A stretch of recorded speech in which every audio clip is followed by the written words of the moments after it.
Hi guys, and welcome to Petrolheads London. I am on my way to a car meet in Cambridgeshire. All will be revealed, but first of all, this is typical dreary English weather and my car is filthy, so let's get it cleaned.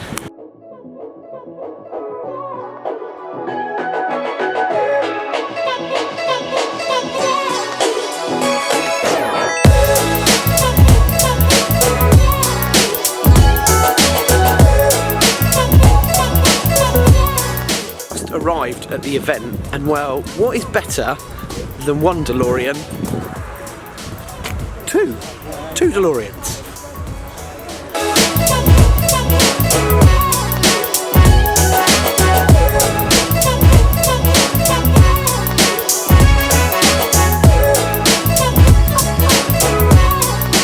We've just jumped out of my car with James filming, well, clearly my car. He always wears these loud shirts. Apparently I wasn't supposed to say anything. Anyway, so we've just attached 1 million cameras to my car and been filming it. And actually it's been really interesting hearing somebody else's review. So what I wanted to do, the other part of this video, so I've obviously been in his car and I didn't say half as much as I wanted to. And I think one of the things now, having we've done that review, as I realised, is that it kind of feels like if you put them in a step of the cars, like you kind of get something like an Aston, which you sort of liken the feel to inside of that, then you'd probably get this, and then you'd get the Lotus, and that's not in any respect of whether one's better than the other. Thanks for that, buddy.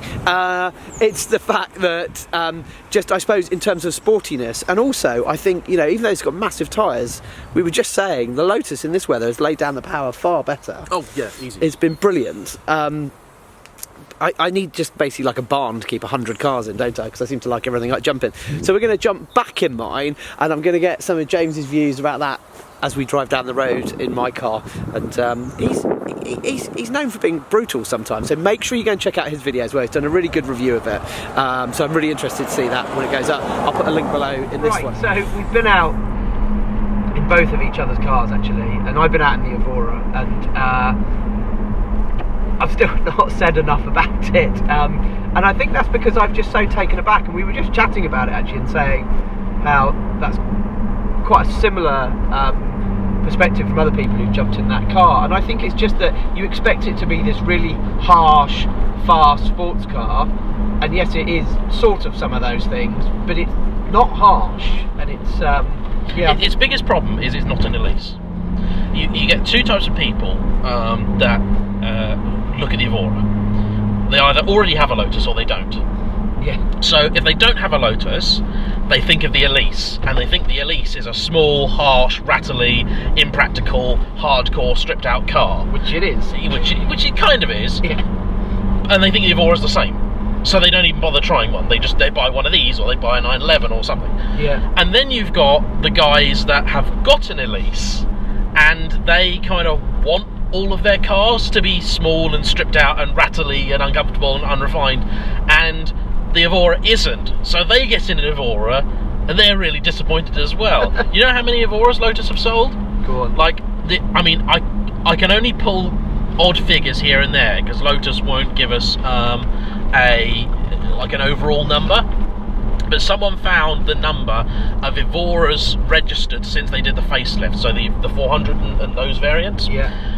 In 2015 it came out, or late 2015, then you got 16 and 17. Now across those 3 years, in the number of new registrations in the UK, so that includes dealer demos and things, that's not necessarily cars with customers, 200.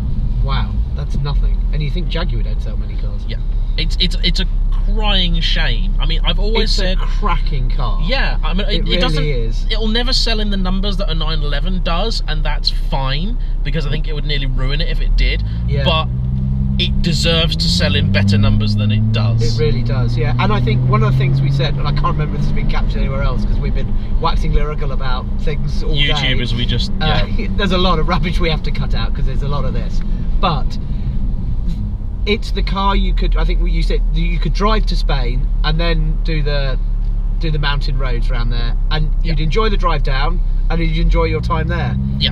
And like, that's the thing that surprises you when you get in it, because you just it's not what you expect.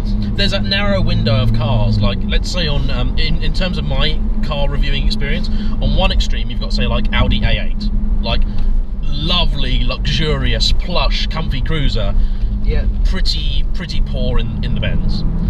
Then at the other extreme you've got, say, like a Caterham.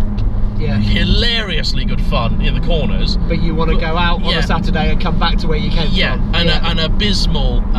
It's in here. We've got it. I've done big miles in a Caterham. I got no wish to repeat that experience. Yeah. And then in the middle, and I'd say this sits kind of there as well, as does the 911, as does the Evora, as does an Aston Vantage. You got those cars that, the long journeys are enjoyable, and the fun stuff is also enjoyable. Yeah. And also, and it's the same for this as it is the Evora, they're not in that level of like Ferraris or Lamborghinis, where you'll ruin them, like financially mostly, by putting the miles on. Like, you're not going to go, I want to do 2,000 miles on it this weekend. Oh shit! Like, I don't think I should do that. Yeah. So, and that's nice to just have something like this and just jump in it and go, I'm just gonna.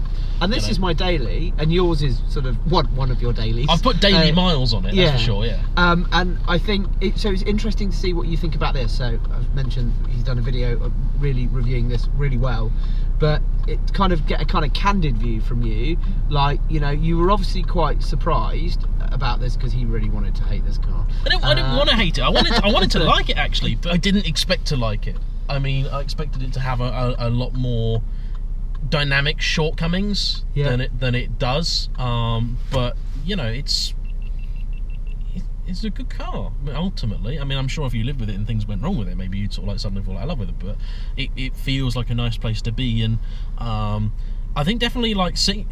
For some reason, this side more than that side. Like, I'm sitting in here and I'm just thinking Aston. Like, it's not.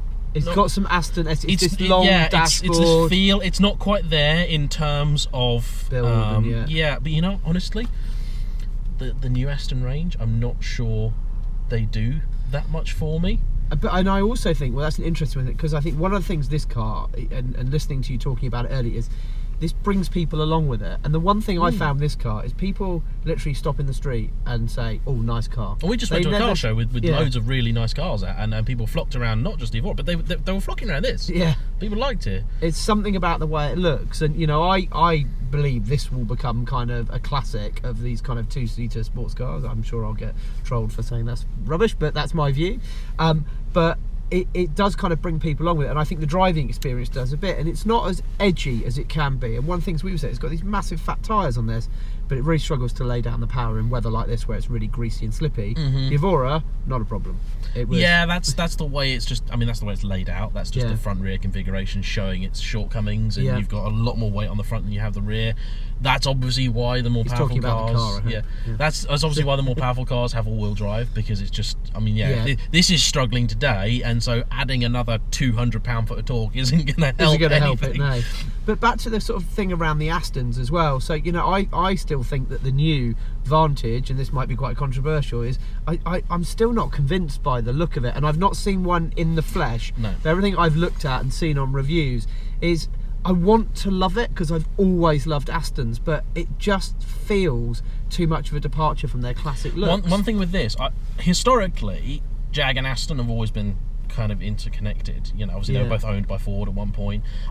You can clearly see that the same person that styled the first XK also styled the DB7. They're very much that same school of thought, Ian Callum design.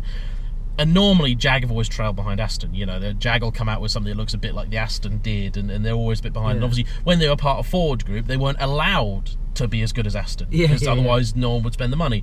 But now they're not owned by the same company. Actually, if you just parked an F-Type Coupe and the new DB11, say, because I've seen the DB11 in the flesh, I haven't seen the Vantage in the flesh. I think from just a pure look at it and which one do I prefer, I think I would go with the F-Type. Yeah, and I mean, that's what made me start looking at this in the first place. So look, I think there's been some really interesting insights. I'm not sure we've given you guys anything different to go on. We just like to give you the different experiences, and these cars are not garage queens, these are cars we use, and it's really nice to be able to kind of swap around and feel different experiences. My big problem is every car I jump in I seem to want, which is probably not as unbiased as it should be. So I either need to win the lottery or change my mind. But thank you so much for letting me drive your car today. It's been it's been a really good, fun experience. And if you haven't already been out in a Lotus, like I popped my Lotus Cherry today, like I can't believe it's taken me so long to drive one. It was awesome. So thank you guys for watching. Please remember to pop a like and comments below, even if you don't agree with me. I want to hear what you've got to say. I'll pop a link down to Jay's channel below, and take care. Cheers.